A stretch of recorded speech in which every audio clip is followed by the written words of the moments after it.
मेरे साथ इस वक्त केंद्रीय रेल मंत्री अश्विनी वैष्णव जी आप जुड़ गए हैं। बहुत स्वागत है अश्विनी जी एबीपी न्यूज पर आपका। और सबसे पहले शुरुआत इसी के साथ, क्योंकि 2 दिन ऐतिहासिक समिट और इसकी सफलताएं क्या क्या रही, किस तरीके से इसे ऐतिहासिक कहा जा रहा है, मैं आपके शब्दों से ही इसे समझना चाहूंगी। G20 का ये सम्मेलन ऐतिहासिक रहा कई मायनों में। इंक्लूसिव ग्रोथ, एक इंक्लूसिव समिट रखा गया। आप देखिए पिछले वर्ष में करीब 60 शहरों में इसकी मीटिंग्स हुई। दुनिया के सभी देश इसमें शामिल हुए, बड़े बड़े देश शामिल हुए। इस डिवाइडेड वर्ल्ड में एक मैसेज ऑफ यूनिटी गया और बहुत बड़े अचीवमेंट्स हुए, जैसे मिडल ईस्ट और यूरोप के साथ भारत का एक शिपिंग और rail corridor, digital public infrastructure को रिकग्निशन मिला और उसका एक फ्रेमवर्क बना। तो इस तरह से बहुत बड़े विकास और भारत की जो पहचान है एक इंक्लूसिव नेशन की तरह, इंक्लूसिव ग्रोथ वाले नेशन की तरह, उसकी एक पहचान को रिकग्निशन मिला। अश्विनी जी, हमने देखा प्रधानमंत्री नरेंद्र मोदी ने किस तरीके से मेज़बानी की अपने विदेशी मेहमानों का, उन्होंने किस तरह की खातिरदारी रही, ये पूरी दुनिया ने देखा। लेकिन ऐतिहासिक इस लिहाज से हो जाता है क्योंकि कुछ फैसले ऐसे रहे, कुछ ऐसी मंजूरियां मिली इस 2 दिनों के समिट में जिसे पूरी दुनिया सराह रही है। प्रधानमंत्री नरेंद्र मोदी की भूमिका, भारत का कद किस तरह से बढ़ा और क्या प्रधानमंत्री की उसमें भूमिका रही, कैसे इसे आप समझाएंगे? आज प्रधानमंत्री श्री नरेंद्र मोदी जी को विश्व में स्टेट्समैन की तरह माना जा रहा है। एक ऐसे नेता जो बाकी सब नेताओं के साथ बात करके बड़े बड़े डिविजन्स को भी सुलझा के, सबके बीच में सामंजस्य ला के सबको एक तरीके से मैसेज ऑफ यूनिटी दे सके, उस तरीके से देखा जा रहा है। विश्व में प्रधानमंत्री श्री नरेंद्र मोदी जी के ऊपर विश्वास है जी।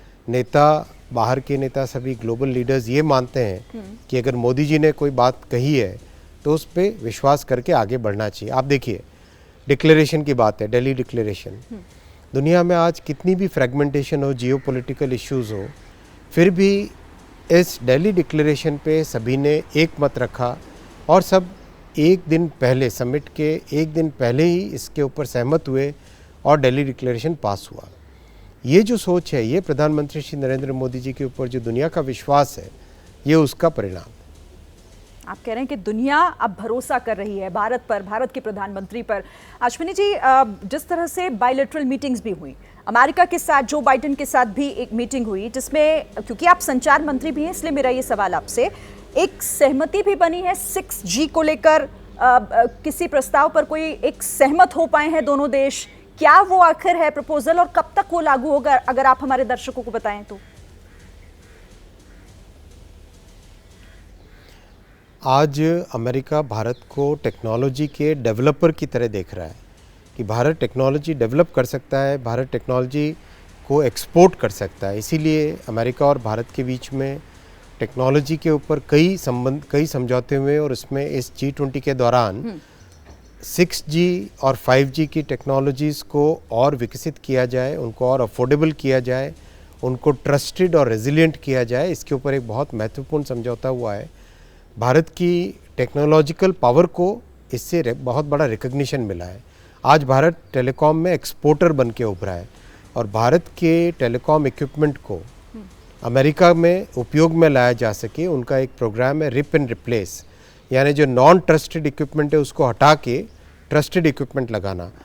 इसमें भारत के इक्विपमेंट की सहभागिता रहे, उसका उपयोग हो, ये भी इस समझौते में बहुत बड़ा अचीवमेंट हुआ जी। बड़ी जानकारी आपने यहाँ पर अश्विनी जी दी है कि किस तरीके से टेक्नोलॉजी में भी हम लगातार आगे बढ़ रहे हैं और उसको लेकर भी भारत जो है वो भरोसा भारत पर लोगों का बढ़ रहा है। अच्छा, यहाँ पर ये सफल समिट, लेकिन इस सफल समिट से अश्विनी जी पड़ोसी मुल्कों को, उन मुल्कों को जो भारत की तरफ निगाहें उठाकर देखते हैं गलत तरीके से, क्या मैसेज गया आपके मुताबिक?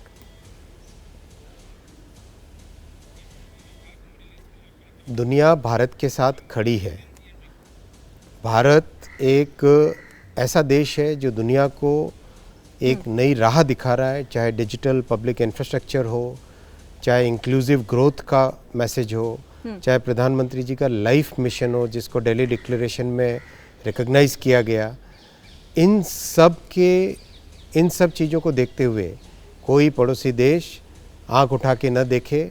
और हमने देखा इससे पहले माननीय प्रधानमंत्री जी की लीडरशिप में जिसने भी आंख उठा के देखा उसको बराबर का जवाब मिला है।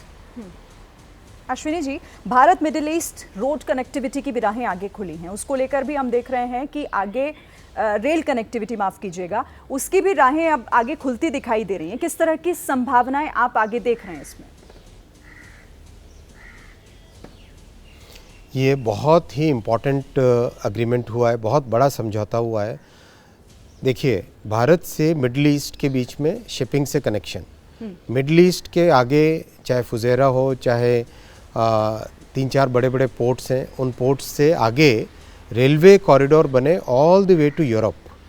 ये बहुत ही महत्वपूर्ण एक प्रोजेक्ट है, जिस प्रोजेक्ट के इम्प्लीमेंटेशन से भारत और यूरोप के बीच में सामान आने जाने की, ट्रैवल की, इन सब की सुविधाओं को बहुत बड़ा एक बूस्ट मिलेगा। साथ ही साथ इस कॉरिडोर के साथ एक बहुत बड़ा कम्युनिकेशन केबल भी डेवलप किया जाएगा।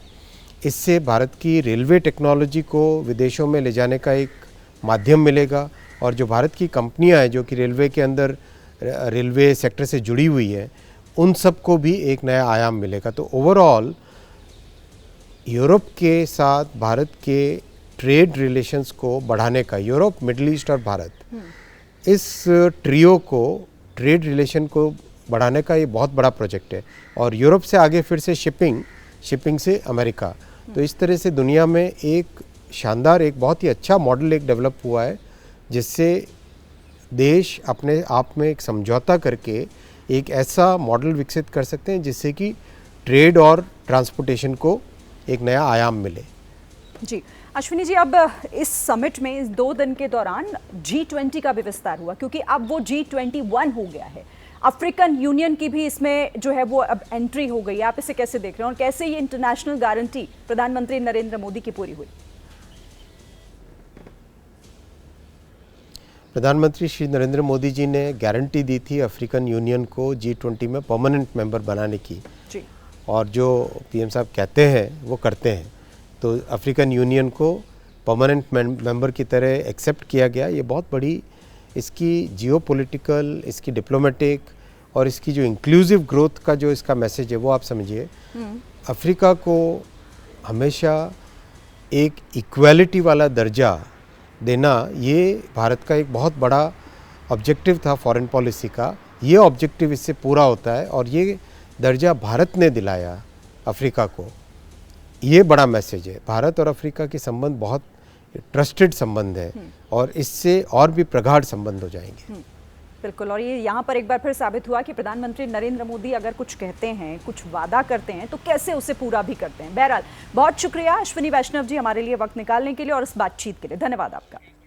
जैसे ही घड़ी का काटा दोपहर 2:30 पे आए, बबीता जी का दिल सास बहू साजिश के लिए मचल जाए। और ये है इनकी बहू, पूरे दिन ऑफिस की टेंशन हो जाए गॉन जब ये करें अपना फेवरेट शो फ्री टाइम पे ऑन। इनकी तरह आप भी देखिए अपना फेवरेट शो अपने टाइम पर और डाउनलोड कीजिए एबीपी लाइव ऐप अपने स्मार्ट टीवी पर।